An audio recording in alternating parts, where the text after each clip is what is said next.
Okay, we're calling the meeting to order of the Redistricting Committee. It's January 14th at 3 p.m.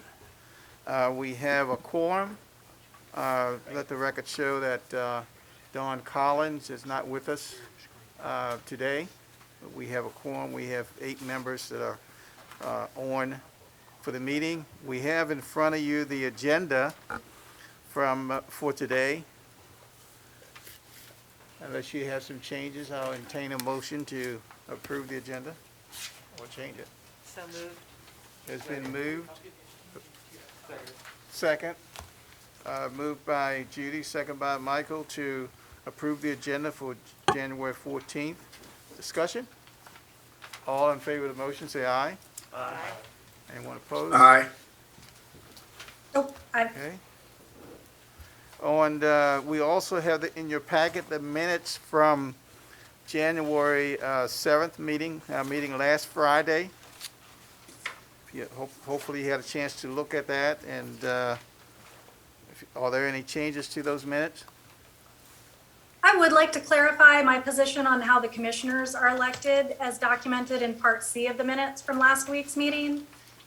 Okay. What would you My like to add? position was that, as I was clearly in the minority opinion, it appeared as though we'd have to wait for the Maryland General Assembly to pass the legislation requiring in-district voting for commissioners. As such, I would like the minutes changed to reflect my vote as dissenting. Okay. You have that, Ashley? Okay. Any other changes to the minutes? And I'll entertain a motion to approve the minutes as modified. So moved. Moved by Judy, second by Steve. Discussion? All in favor of the motion to approve the minutes of January 7th as modified, signify by saying aye. Aye. Anyone Aye. opposed? Okay, 7-0. We have new business discussion, and this is the data that we requested last week. I just want to verify, Ron and Carol, you can hear me okay? Yes, I can hear you. Okay, thank you. Yes, I can hear you. Good. We requested a lot of information last week, and this is pretty much the heart of what we'll be doing from here going forward, because out of this discussion, after looking at all the data that's been prepared for us, we will make a decision as to what we will do with the lines of the district. I want to thank staff, first of all, for putting this together. I know it was a team effort to, one, make sure that the Board of Election draw the lines, at least tell the GIS folks where the lines should go, and they put it together, and a lot of good information for us. I think we have the information we need to make a decision going forward in terms of what we want the district to look like. So we can start with the minority population per census block. Kara, I think you requested that information, or? Yes, I did. Yeah. Anyone It certainly presented that? shows that we do have areas of concentrated minority population in our county. We have, yeah, it's spread out several areas throughout the county. But right, concentrated, Yes, you know. yes. And I think when you look at the map, at least the map, the interactive map that I clicked on, looks like it's about evenly dispersed across the 3 districts. 25%. Yeah, pretty close to 25%. Hey, Wilson, do we want to share that map? Just so I everyone can see? think it or- would be helpful. Kara, did you see that one? The map, yes, I have it printed in front of me. No, the one that shows the numbers of minorities in each district.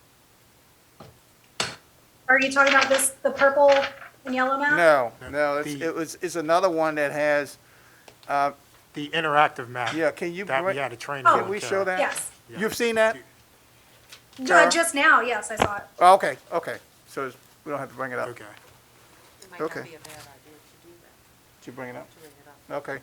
Judy requested that we bring it up. Okay. Lionel, I have made you a co-host to this meeting, so you do have the ability to share your screen, Okay. unless you prefer that I would do it. No, I can share it, actually. That's fine. Let's see.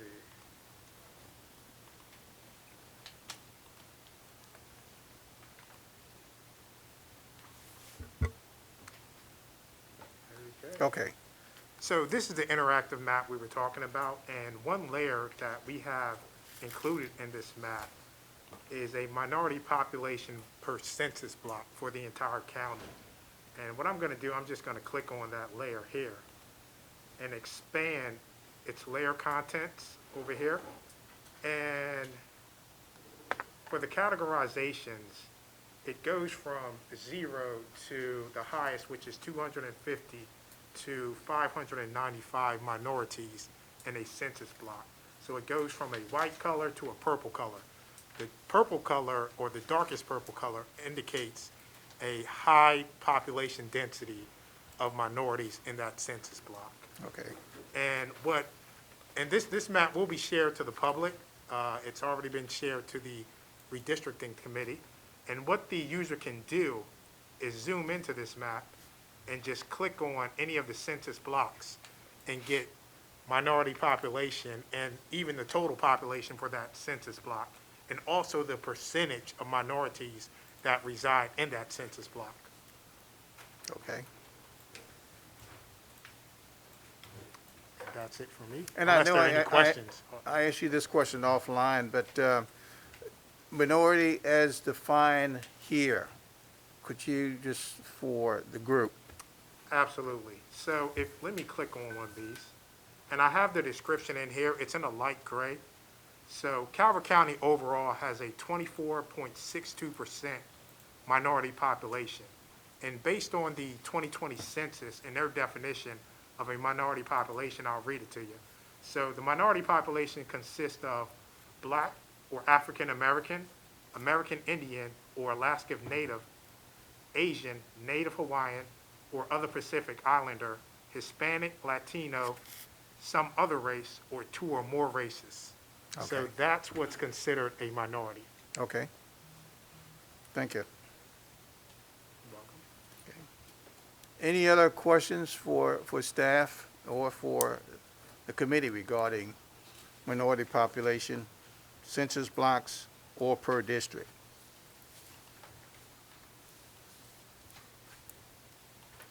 Hearing none, we can move on to 1C, the proposals.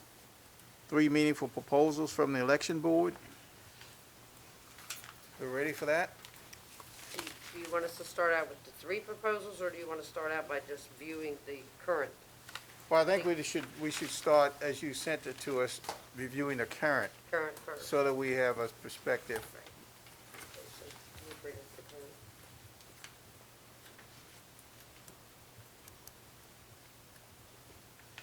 While you're bringing that up, we all have it in front of us, the current commissioner district lines, and it shows the population of the current. And we had that in the first meeting that we had, and Lionel had provided that information. But that's a good reference point as you see the lines change between the different proposals. Yes, that's good for you all. That's why I thought, starting out, because it shows you 28,005, it shows us Yes. that we're still well under the 10% Right. with the current. So we figured if we started there, then we'd show the changes as each proposal comes up. So bottom line, when we look at this, there are actually 4 options. Yes, current. You and could do then nothing 3 and still be within limits. Yes. Thank you.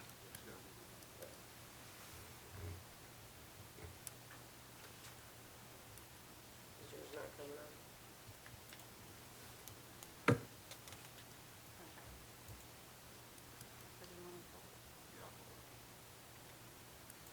You want to see the PDFs? Yeah, just bring it up, yeah, I was gonna say, so that everyone and the viewers can also see it. And it has the numbers on the.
Okay.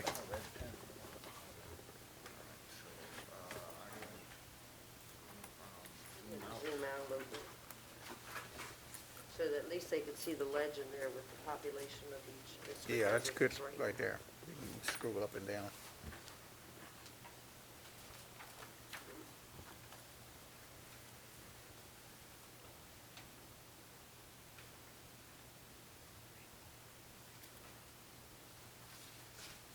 This is current with no changes. Current with no changes, the first district has 28,623. Second district, 32,449. Third district, 31,698. And you can see where the lines are drawn there. I don't think we have any questions on the current, do we? We're gonna go to Plan 1. So you want to bring Plan 1 up? So with Plan 1, that was our first proposal that we started with. We left pretty much the third district alone. We moved some of the second district down into the first district. We went down Brooms Island Road and came across LaVille Road. When we came across the LaVille Road, we picked up 1,432 Okay. voters, is just in that section. And we also picked up several of the population in that area. So apparently those census blocks were pretty packed. So when we just made that one change down LaVille Road and moving it into the first district, your numbers all became within 3%. Okay. That's when District 1 changed to the 30,000, and District 2 was 30,000, and District 3 is 31,700, as you can see on this map. So that was with bare minimum changes. And with this one, it affected the population. As you see, it came up from the first one, and it affected 1,432 voters. So that's what I would move down in that area. So that was the only change that we made for Plan 1. Hey, How Gail, many- I'm sorry. No, how many more precincts would that add for you? Right now, we weren't looking at the precincts, so it's a possibility. We may have to add a precinct, but I think I can take these voters out of the 2-1 and move them into 1-4, which then I'm going to take 1-4 and have to move some into 1-3, so I'm going to have to shift it Cascade. down a little bit. 1-3 and So it's still going to affect other voters. They may go to different places, but this, I didn't see it as a big change. But in fact, I think some of those people may be even happy if they're going to Ball Road instead of going all the way over to St. Leonard Fire Department, because that's where they would go now. Thank you. Gail, I had a request. Can you have Calvin just circle around with his mouse cursor? Oh, down in the Where- bottom? Yes, where this Yeah, change Where the took change place bring for it the up. viewers? They want to see where the, right Yes, right there. there. That's where the change took place. Okay. Whereas before, it just went straight down Brooms Island Road, and now we're picking up that north end of it. So, LaVille Road, one side's first district, other side's second district? Yes. Okay. That would be a dividing line. Okay. The north side of LaVille Road would be still in the second district, and the south side would become part of the first district. Okay. Questions on Plan 1? Yeah, I was just curious, what made you cross Brooms Island Road instead of hug the east side, the bay side, to fill that, to add voters in that district down there? Because of the census blocks and the dense population that's on the bay side, that's Scientist Cliffs area, Right. and it's so dense, it would have been too much. We did try that, but it made the numbers too high. So we came back across this way, like I said, and used the riverside. Okay. The census blocks kind of rule a little bit as to, how much is in each one. Right. Can't split. And you can't. And it looked like a smoother line, too, going across there that way. It looks normalized, doesn't it, John? So census blocks, you Can't split them. can't split them. Right, that's where I'm having difficulty is trying, because I have no idea if I ran a line through it, how much of the population is on what side of that census block versus the other side. Right. Okay, thank you. Any other questions or comments on Plan 1? So, hearing that, Kara or Ron, any questions on Plan 1? Okay. No questions. Okay, for a quick summary of Plan 1 is that the one change between the first and the second district of impacting about 1,400 people will get us within a 3% tolerance, I would say. Yes. Okay, all right. Plan 2. Okay, so Plan 2 is a little more in-depth. This one, we still kept that change in the first district. However, we took the current 2.7 and 2.6 up north, and we moved that into the third district. But we came down, I believe this is Kings Landing Road? Looking for the road that we came in. I believe it's Huntingtown Road to Kings Landing Road. Okay, so we took that section north of that and moved into the third district. Well, Okay. when that made the third district too populated, so we also took what we called the Sunderland area. Can you circle right here in this purple? We took this purple area here, which was the Sunderland precinct, and then the one directly beside it right there. So that would be 3-2, and we took 3-3, those two precincts right there, and moved them down to the second. So we did like a swap.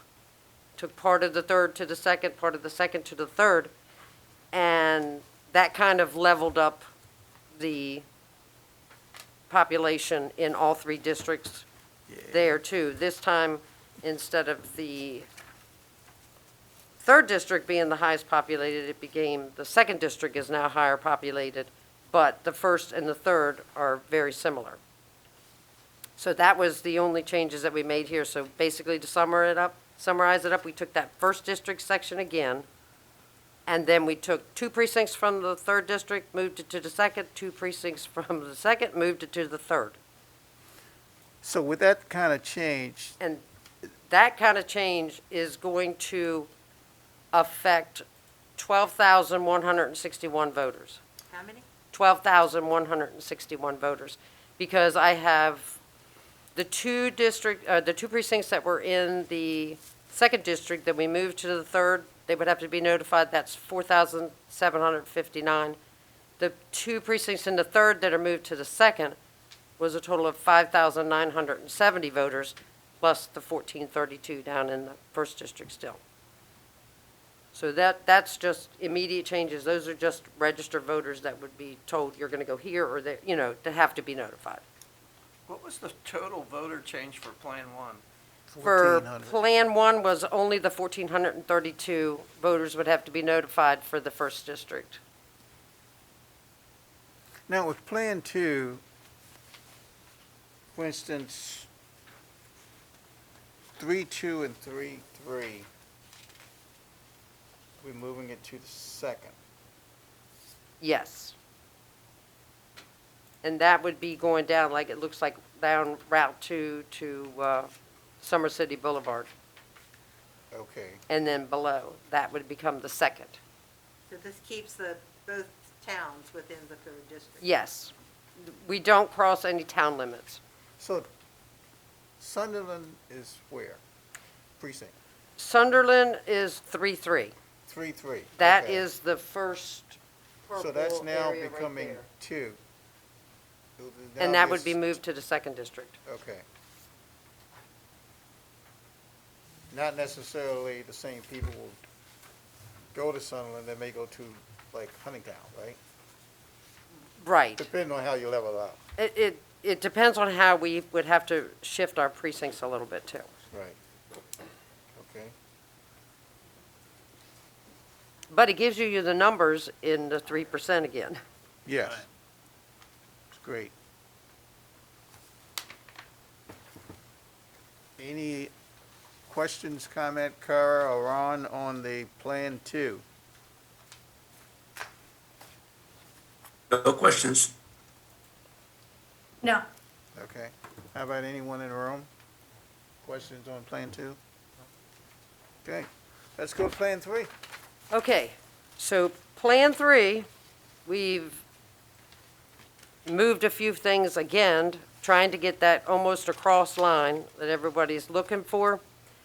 And so what we did this time was instead of taking both the 2.7 and the 2.6, we kind of split through the 2.6 Huntingtown section, and we're going down Low Marlboro Road. We tried to go down Huntingtown Road. The population wouldn't work. So we moved up to Lower Marlboro Road, and our intent is to go down Low Marlboro Road to the to the river, basically. As you see, there's a little teeny section on the very end down there, right there. That is, believe it or not, that's a census block that I can't split yet. I have to figure out how to split it, because I have to go down Skaggs Road now and hit that little river and go out to the water. If I can split that census block, I would come straight out to the water. But instead, this time we went down Lower Marlboro Road, and then we just hit Route 4 and we're crossing Pondswood Road. Pondswood Road was the same line that we used in 1980. Except for back in 1980, we were doing Hunting Creek Road on up to Pondswood Road. Now we're looking at Lower Marlboro Road down to Pondswood Road and on out to the bay. We changed that, and we kept we did the change in that first district again to keep that first district built back up. The population on this one, it changes, back into that 3% again. However, if you see, oh, you lost your screen. But if you look at that third district on Pondswood Road, that line is going to go right through the middle of 3.3, and it's going to go right through the middle of 3.2. So the district line would go right through the middle of 2 precincts. So Yep.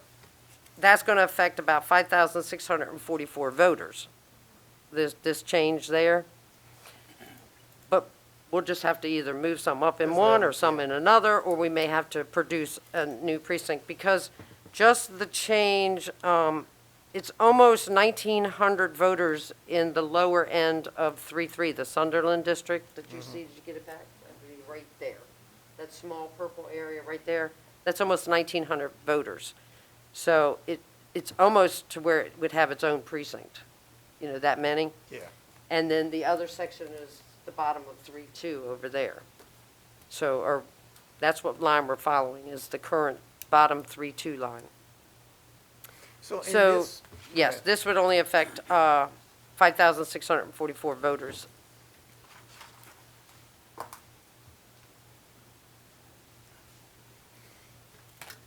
But as you can see, we tried to do the east to west is basically, or west to east is what we were trying Right. to come up with. We did do your 1980 map just to see what would happen, but it was from Hunting Creek Road on up to Pondswood Road and across, but it threw the third district well up over 37,000. It was way too much. Luke was gonna propose something on that, but.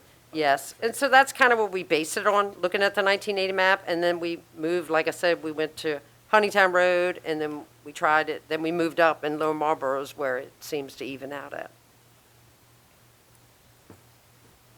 so this area, you had mentioned, I think in the first meeting, Gail, that if you had to create another precinct, that there weren't a lot of options in the southern part. We don't use Plum Point Middle today, right? We use Plum Point No, Elementary. we use Plum Point Elementary, Right. and just like we use Windy Hill Elementary and Windy Hill Middle. Right. I mean, I know it's a lot of confusion for the voters, because most of the time they go to the wrong one, and Yep. then they have to shift them over to the other one. And if it had to be, then I'm You do sure have the the school board, I flexibility could of work that with one. the school board, and that is a possibility that I would have to use Plum Point Elementary and Plum Point Middle for the lower end of that 3.3, and then the upper end of 3.3 would stay at Sunderland Elementary. Yeah. It's just if I have to produce an entire new precinct. Okay. All right. So this one, well, all three plans puts us within 3%.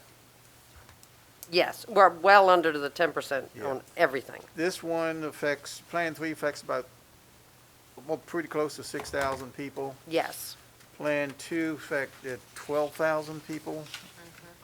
And Plan 1 was 1,400, I think. Yes. Any additional questions on Plan 3? I was actually wondering if we could get a map of all potential polling places. Sure. Potentials? Oh, potential, oh. Yes. Actual or, I know you can get actual. Well, ones that we could use if necessary. Well, we use mostly schools. So we have a very good relationship with the school board, which I'm grateful to, so that we can use the schools. So if I have to work towards another precinct, like you said, down in the south, that's, a school. If I have to shift everything down to go to another school, there are some schools that we're not using yet. Not a lot, but there's like a few down south, like we're Yeah. using Patuxent Elementary, Patuxent High, but we're not using Dow, which Dow is a possibility if we had to go to another precinct. So you And- use St. Leonard. I think I could find it. And And Mutual. the northern ends are a little harder to find because we have less schools up there and things Right. are more spaced out in the northern end of our county. If they've fixed like the Ward's Road, maybe there'd be a park we could, you never know. I mean, that's for the future. But right now, that's why we use Mount Harmony. Mount Harmony is actually housing Dunkirk because there's no other polling site in Yeah. Dunkirk to be used. Okay, so we use a lot of the schools. There are a few that, we could use if we had to. Are there other county buildings that potentially could be polling places? Not big. I don't believe so, not a county building. Huh? Yeah, we're already using That's the right, two we community use centers. Yeah. Yes, we're using the two community centers already, and we had this issue when it came to the early vote site. So that's why we're having one basically built for us to use for early voting. So, because, And like volunteer firehouses, we don't use those, we can't use those. We use 2. we do Three. use some Three. fire departments. We do not use Huntingtown Fire Department anymore because a lot of the Oh. fire departments don't really like having us there. Yeah, 'Cause, right. Yeah, it gets in the way. And we're using St. Leonard right now, we're using Solomon's right now, and we use Dunkirk Fire Department. And, yeah, Okay, and so- North Beach Oh, yeah. Fire Department, North yes, Beach, you're yeah. right. So it's 4. And So can we get, do you have a map of these, all the places that we do use, places we could possibly use if we had to, county buildings and otherwise? Well, we can get you a list of all the precincts that Okay, we list would be currently great. use right now.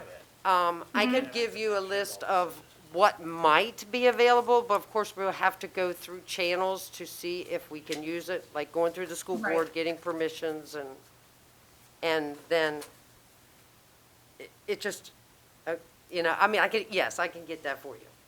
I'm And, Thank just you. looking at the cost of adding precincts. and Gail, in the interactive map that we share with the redistricting committee, yeah. there's a Shows all layer of for. We show Yes, the existing interactive places. map does show you where every precinct that we currently have is on that map too. Right, all the current precincts. Yes, so we would just have to work on. So the I would just have to proposed work list. on looking to see what possible schools might be left in the county that we're not using. Yeah. Based on what action we take, then Gail and Yes. Christian Yeah, they'll that's a take future, that yeah. and do their magic along with the GIS folks. When and you make your it decision, work. then I'll have to start making it work. Yeah, I'll have to work on making it work. yeah. Oh, Gotcha. Steve, you got a question? Yeah, you were talking about that little piece down there next to Skaggs Road, down next to the river? Like Yes, that down there? there's a census block right there. Do you see the little yellow Yes, section? yeah, I see that. right? Man, Okay, well then the census block is connected, and it has a little teeny line that's going up on the river, and then it pops out into another section. So it's like, it looks like barbells. Right. It's like, boom, skinny line, boom. And I wanted to go through the skinny line, but I can't break that census Yeah, I'm right now, and I definitely- don't know how much would be on either side of it. Yes, it can't be that many people there though, is it? I wouldn't think. I'll tell you exactly how many people are there. It's on the map. Is that near the airfield there in Lower Marlboro? It's Yeah. right at the end of the Golf course. road. You know Golf how you course. come down Low Marlboro, you would go straight, but that's part of that little census block. I mean, we have, About to try and zoom in on it. Let's see. Because you wouldn't believe how much Census we block tried to move 1010. it. We That's a kept total trying to go population through of it. 243 people. 243 people. Well, then the case would be that if we decided to include that census block, the upper part along with the lower part, then it would just go up above that a little bit. Do you see the yellow that was above that? It would kind of go, he took it off there, but just above it. Yeah, See that, so see you- this little section right there? I think you got an arrow, right there. Yeah. Okay, now go ride that, that little line just a little bit above it, and then it's right here. Right above there, right in there, yes. So it's not That's really all that one much to make census a block. difference between those two districts. That's what we said. Okay. All right, any other questions or comments on? I have a question. Yeah, Dan? Just for my brain, if we change any of the districts, how does it really affect the polling places? So if we change 5,600 or whatever it is people, they're still going to basically vote at the same place. It's how it's tallied and counted district-wise, correct? Not necessarily, because if, like, we're going through the middle of that Sunderland precinct, like that for an example, I wouldn't want Sunderland to be voting, it all depends. I mean, you're gonna have half of them in the third district and half of them in the second district. So, especially if you get that other thing that passes where they have to vote for the districts in Right. which they live in, we're already gonna have enough to deal with the, wherever the senatorial lines go and that, we're gonna have to make sure that we don't have split precincts for that too. But, like I said, that's why we will shift people to try to keep them in the district in which they belong and voting in the district in which they belong, instead of trying to have them have what I call split district precinct. It all has to do with ballot styles and how the people vote in each district. Gil, I have another question, if that's all right. Go ahead, Luke. What's the general cost to changing these things? What is the cost to your staff? Is there some sort of way you could try to quantify the impact to, our county's budgets and things like that? How many hours Oh, there's would definitely require? going to be a cost. It's going to cost, even just notifying voters is going to cost. Because for some, paper has gone. Paper has gone very much up. And we just got a quote for, just to get, what, $3,500 for 35,000 cards, ID cards. It's ridiculous. But the ballots and stuff, basically, yes, it's gonna cost us, but the cost will go up even more if I have to go to more precincts. Because that would be, the cost doesn't come into effect finding a precinct. I can use a school, that doesn't have any cost to it. But then when you add 15 judges at $200 a person, $200 a person, and then if you have to buy the scanners, the poll books, because each precinct gets 5 poll books, and that's where your cost factor is gonna come in. And that's only in cases where you would add a precinct. If we had to add a precinct. Do any of these 1, 2, or 3 plans add precincts? Not really. I think number 3 is gonna be the one Okay. most likely. Only because of the that is an area where there's not much to use for a precinct.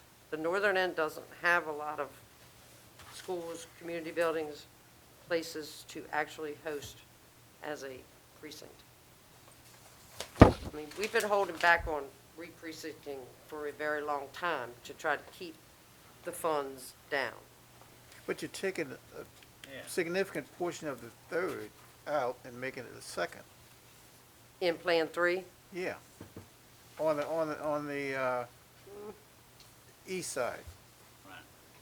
no, we're just taking a precinct and a half out. Right, but you're moving that to the second district. Yes. But what Which has happens is, there more becomes new locations. lines there. I call it a domino effect. Yeah. Because of whatever I do, it's going to affect down, and then this will be too big, so I'll have to move it to another. And so that's why when I say the minimum of notifications to go out to voters would be that almost 6,000. It could be more, it could be less.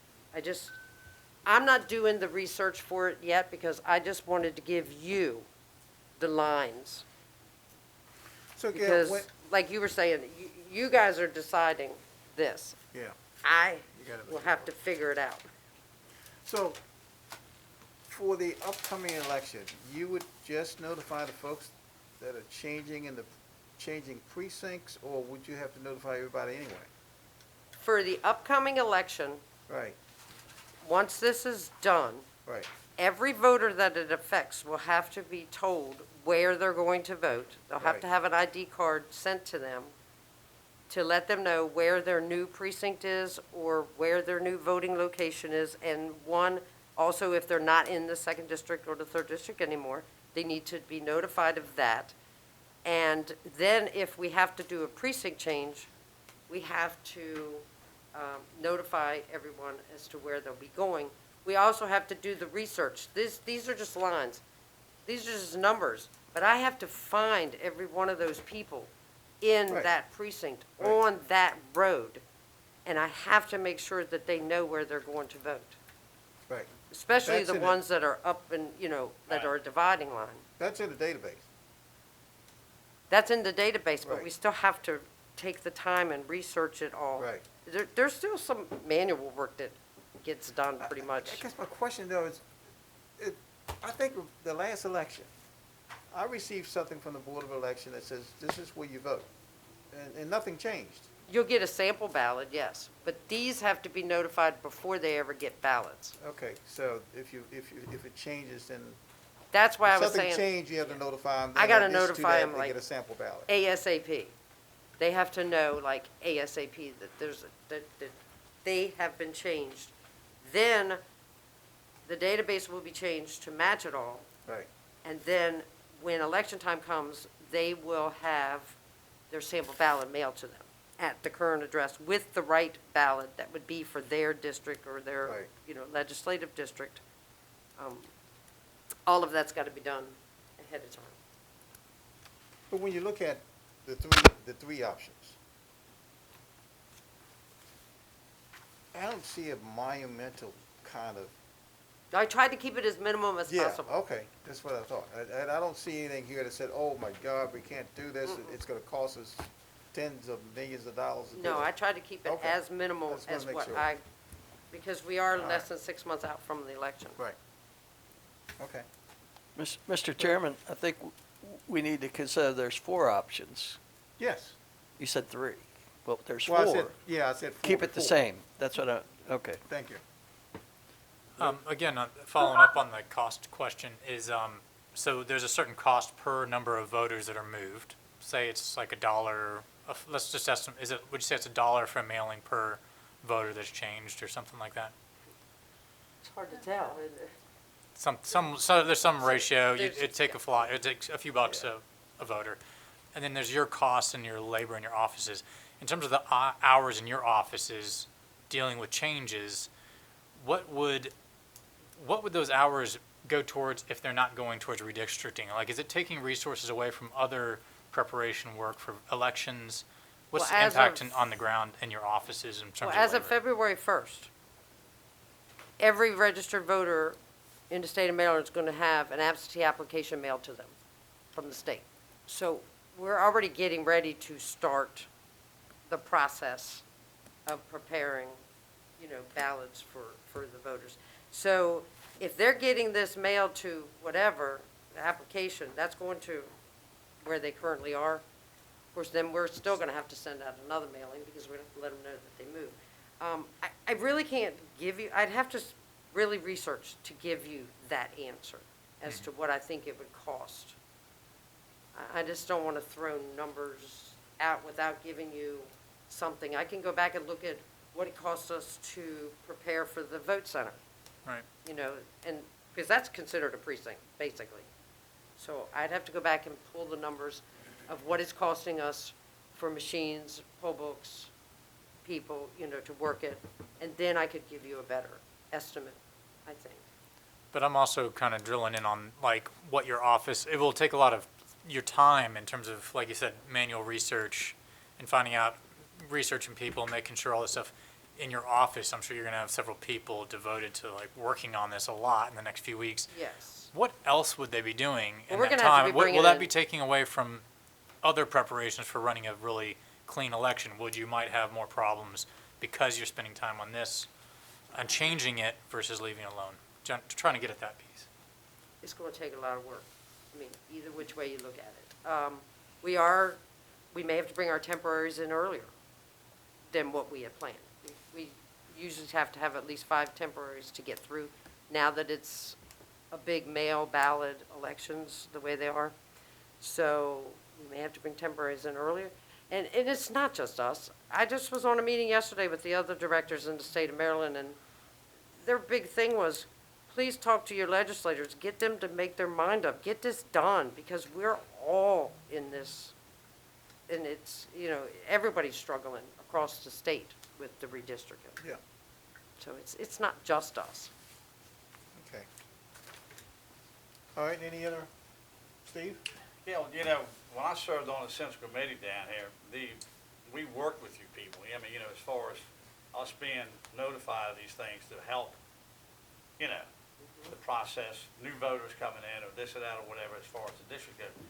Do you still work with them, I guess, or, We work with the Wow. League of Women Voters, we work with the central committees, but when it comes to actually doing the work, no.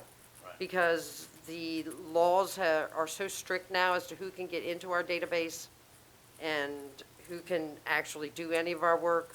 We have to have them go through the fingerprints, we have to go through, it's a lot more than what it, back when I first started, yeah, we had like everybody come in, let's all, Right, get together right. and do it. But it's not like that anymore.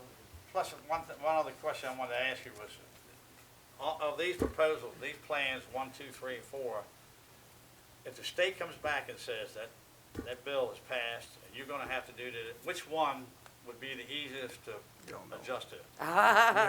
Y'all are pitting me Well, on this- that one. Well, along that line and about the options that we have, I do have something to say about that.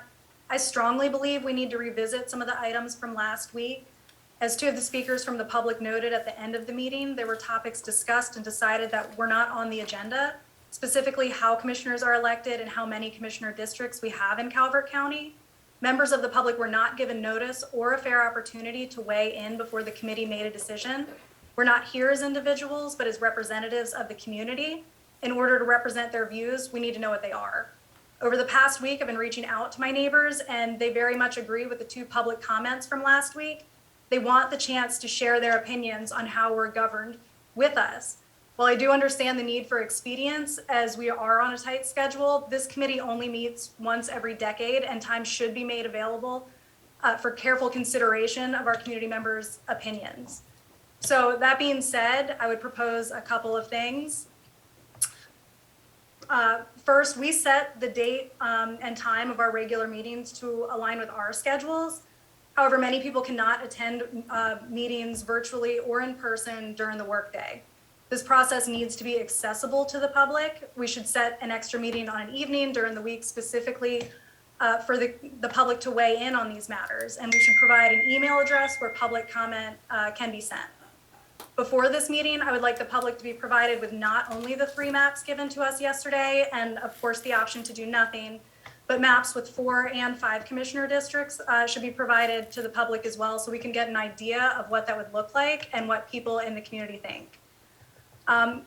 I think we need to hear about from the public about in-district voting. As was pointed out in the memo from the county attorney, legislation is likely to pass statewide regarding voting countywide. So do people in this county want to let the state decide this for us, or do we want to get out ahead of the folks in Annapolis so we can make these decisions for Calvert in Calvert? As a committee, we did not give the public the opportunity to let us know if they feel they're being fairly represented with the current voting process, or if knowing this legislation is likely to pass, they want Annapolis steering the ship. Kara, I want to respond. You had a lot there. So let me Yes. respond to some of it first. Okay? The 2 action items last week, I brought them up to see if we wanted to, first of all, gather any additional data so that we could make decisions. Right. To get those out of the way, so that we could get to drawing the lines. So it was not, this meeting is a public meeting. This meeting is a meeting in public, but it's not a public meeting. Public can give us comments and we can address those comments in terms of, and John, you can correct me if I'm wrong on this one. Those items that I brought up last week was brought up under the data requested for future meetings. And to narrow it Right, but down we- so that we have so we have a better view as to what we're looking at going forward. Well, so, I mean, we asked if we wanted to discuss these topics, and we Yes. had a vote saying, no, we do not want to discuss these topics, let's move on, and we did that without hearing from the public. And, I mean, that's exactly what the woman who was in person said, and the person who dialed in virtually, that they did not know this was going to be discussed, the public did not know, and they would like to weigh in on that. And as representatives of the public, we need to know what they think, right? Comments on it. You're representing the public. So Right, so- any comments they give us, we'll take those comments in consideration. Now, the recommendations made by this committee will go to the county commissioners, and the county commissioners will decide what they want to do going forward. John, So the you may public wanna- comment that I'm taking into consideration right now was from last week, saying the public was not given ample notice or a fair opportunity to weigh in on these issues. So could we have a meeting that's accessible to the public, that's not during the workday, where they know in advance that this is what we're going to be talking about, where they can come and let us know what they think? I have a quick question. Let's finish, if we could just Go finish ahead, unpacking this. John Norris, County Attorney. So the board is fully informed. There is no provision for a redistricting committee. The Board of County Commissioners have decided that they want to make an informed decision when they decide where they will put the boundaries. The issues with respect to the number of commissioner districts and how the commissioners are elected are a matter of state law. So regardless of what this committee might have decided last time, it would have been beyond the purview of this board to consider that, because the Board of County Commissioners cannot give you that charge. Okay. So your focus really should be on where the lines are for these 3 election districts. Public is welcome to come to public comment, and of course, we'll make ourselves available after hours if it's the board's direction that we have an after-hours meeting. But we really cannot, it's not within this board's purview to express an opinion beyond what it is the Board of County Commissioners have asked you for. So the So fact in the last memo week that you sent out to us that mentioned, in-district voting, and that we needed to take that into consideration, and in the question that was posed about, do we want to discuss 4 districts, that would lead me to believe that, I mean, it is somehow within our purview if we're being asked those questions and given that information before we begin. Well, I apologize if it wasn't clear in the memo that was provided.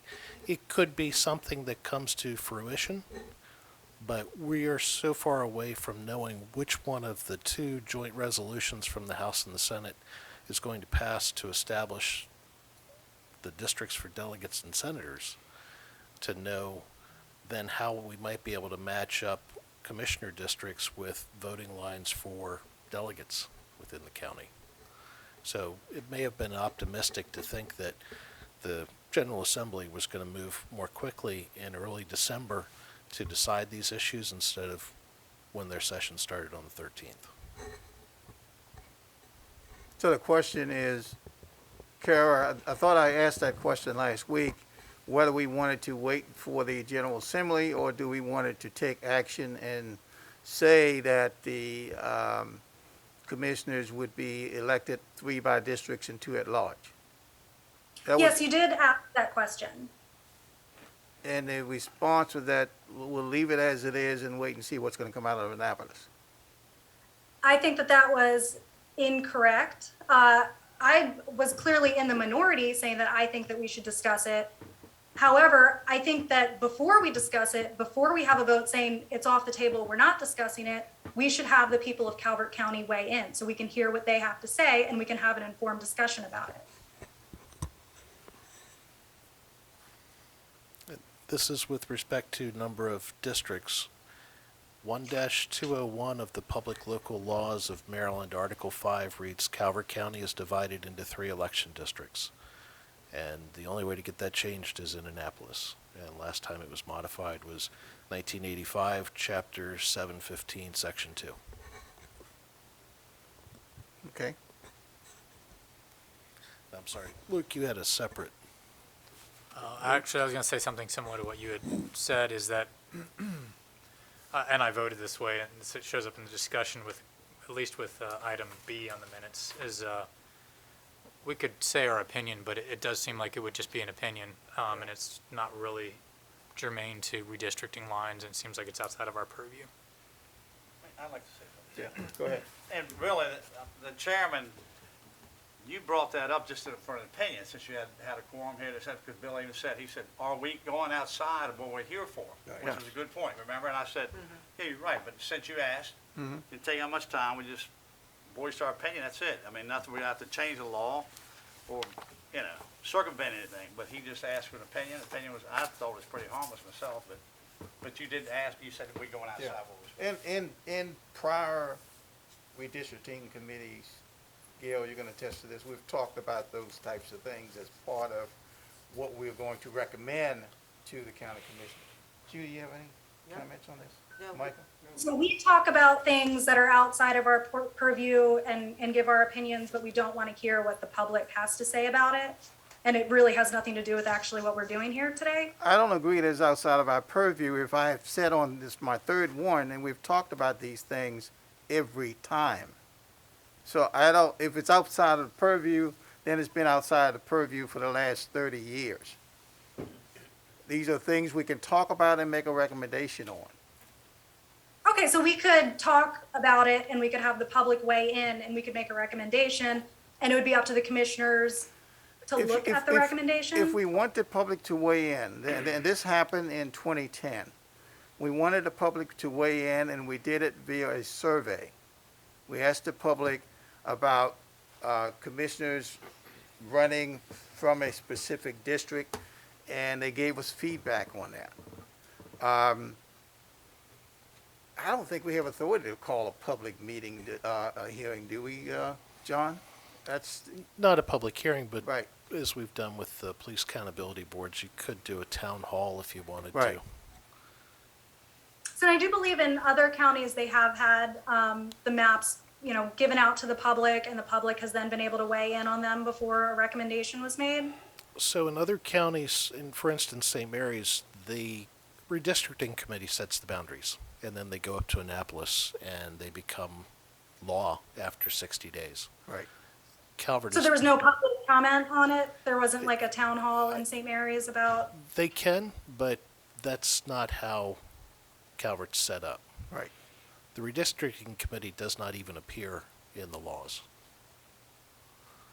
This group doesn't exist, except that the Board of County Commissioners Put us asked you together to give to them give them recommendations. some input. Right, they asked us to give them input, but they didn't ask us individually to give them input, correct? They asked us as representatives of the community to give input. So from Yes, my understanding that's is what we're they asked for representatives from specific groups, and then each of the commissioners had one appointment to this group. Right. So you may have been the designated representative of an organization, but that's because they reached out to that organization to ask for a representative.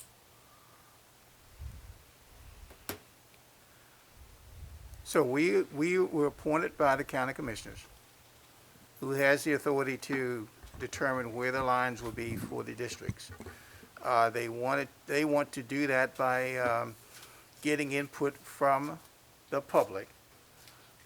Each of the commissioners appointed one representative from the NAACP, one representative from the Republican Central Committee, one representative from the Democratic Central Committee, and one representative from the League of Women Voters. So that makes up the 9 of us representing the public. In 2010, when they had some specific direction that they wanted to take and they wanted input from the public, they directed the committee to go to the public and do a survey and bring that back as part of the decision-making.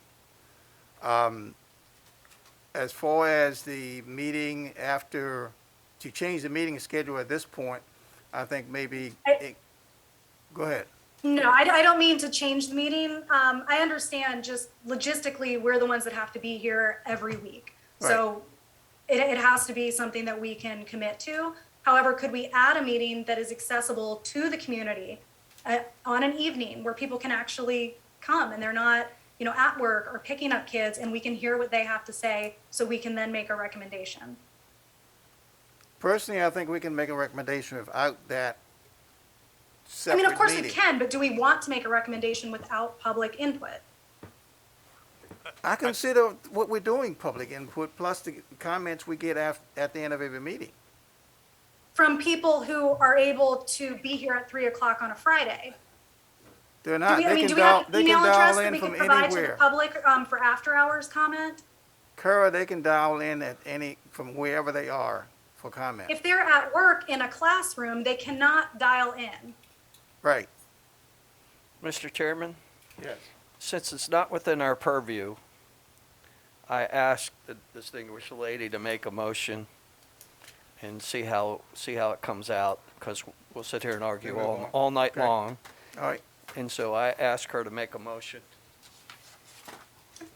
I'd make a motion to have an evening meeting where the public was able to give input on the commissioner districts and how the commissioners are voted in. Is there a second to that motion? Calling again for a second to that motion. There's no second to the motion dies. Let's move on. Okay. I'll just say, I feel like this meeting is open to the public, and even if we held a meeting in the evening, there would be people who wouldn't be able to make an evening meeting either. So I don't feel like we can accommodate everybody. There's 5 meetings we're holding total, all of which are open to the public. I think there's ample opportunity for people to show up here and share their opinions, or call in, or join via Zoom. Well, that's a very privileged statement. There are people who work and cannot be here every Friday at 3 o'clock. Carol, we're gonna move on. Do we have an email address, sir? Do we have an email address that people who cannot make it here at 3 o'clock on Fridays could then Carol. write in to give us their input? Mr. Carol, Chairman, we're gonna move. we do advertise this, the meetings to the public. We advertise it on the website as well as via social media through our Communications and Media Relations Department. Individuals who can navigate to the website, to the Redistricting Committee, the information for a contact, as myself, for the staff liaison of this committee, my contact is listed on that webpage. Okay. So they would send emails directly to you? Yes, ma'am. I am the one that would filter all of the comments and concerns and questions to you guys, as I do with the agendas and the minutes. Thank you. Okay. We have 2 other items. It's 3 o'clock. It's 4 o'clock. I'm not sure about the municipalities within the counties. What information do you have about that other than where they're located? Mr. Chairman, She sent, it's all the major. Okay. she sent it out, So any questions on that piece? You have the information on that, yes. okay? Census designated areas within the county. That's the census blocks you're talking about on that map you showed us, All of that the information, interactive map? yes, is in the Yes. interactive map. Okay. Just to also mention, there is an interactive map that the public has access to, and then there's also an interactive map where it's a working map where we use to put up the different scenarios, and that right now is not available to the public until we narrow in on that piece of it. So we have the three districts, three plans before us. I want you to take a look at those plans and come back next time. 4 plans, Ed, thank you. We have the 4 plans. Look at those plans, and when we come next week, be prepared to vote select which one you feel that we should move forward with. Is that a reasonable approach to it? Give you some time to think about it. Do you want to share it with anybody, or what do you want to do with it? So, I guess we're done. Give us a little bit more time now. yeah. Make a decision. Gail, we're still on the timeline to finish this before February 1st. That would be fine. The lines. That, your part, yes, that would be Right. fine. Oh, Gives definitely me- our yes, part. yes. Part. Then we give it to you, and you're gonna work your magic like you've done for the last 30 years. I'm gonna work my magic, and I'm gonna depend on a whole lot more people, because it's not gonna be just me. We're gonna make it happen, whatever the decision is. I will make it happen. Might not be easy, but I will make it happen. Okay. The best that I can for my voters. Anything Best else that they for, need. from the committee members to come before us before I open it up for public comment? Steve? No. Okay. Luke? No.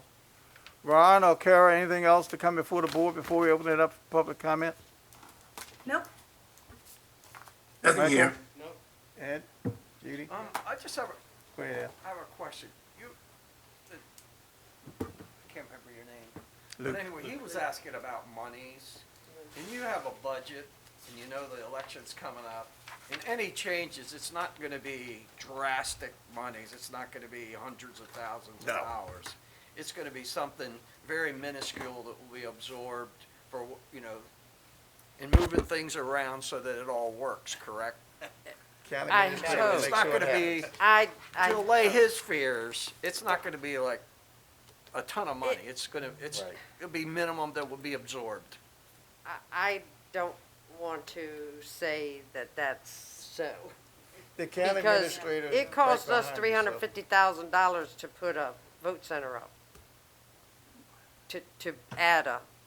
So that's why I don't want to say minimal when it comes to money. And yes, I'm on a budget, and yes, I would do everything I can, like I always do, to stay within my budget, but if it goes outside of it, I will have to go to the commissioners looking for.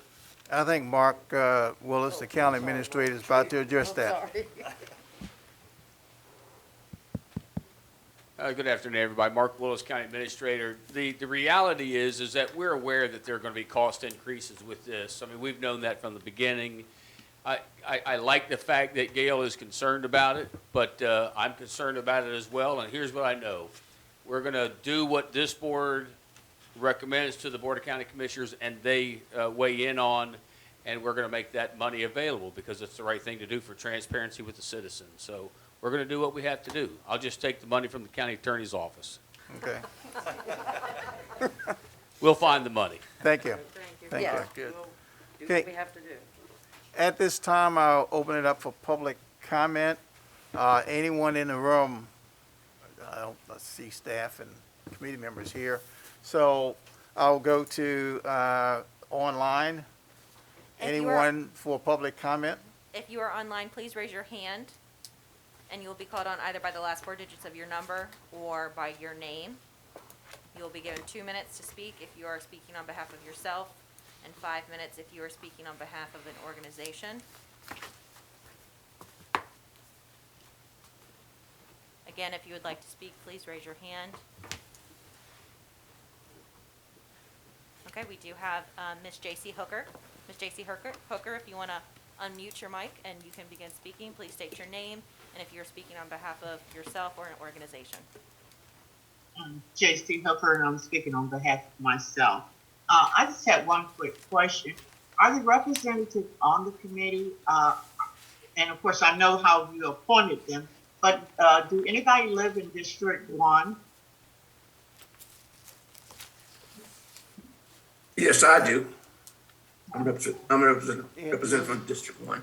Either one of you. The Okay. other question I had was, when moving these lines, will they affect the school boundaries or either the real estate tax assessment on people's property? I'll defer to the, This is John Norris, County Attorney. The answer, Ms. Hooker, to both those questions is no. Thank you. thank you, J.C. Anyone else? If anyone else would like to speak, please raise your hand and you'll be called on by either the last four digits of your number or by your name.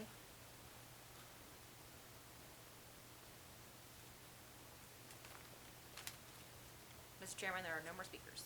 No more speakers, and I'll entertain a motion for us to adjourn. Before we do, the next meeting will be at the, where we had the first meeting, the Harriet Elizabeth Brown Community Center, down the road on Dares Beach Road. Same time, 3 o'clock. Now we'll entertain a motion to adjourn. It's been moved and second that we adjourn. All in favor? Aye. Stand adjourned. Thank you.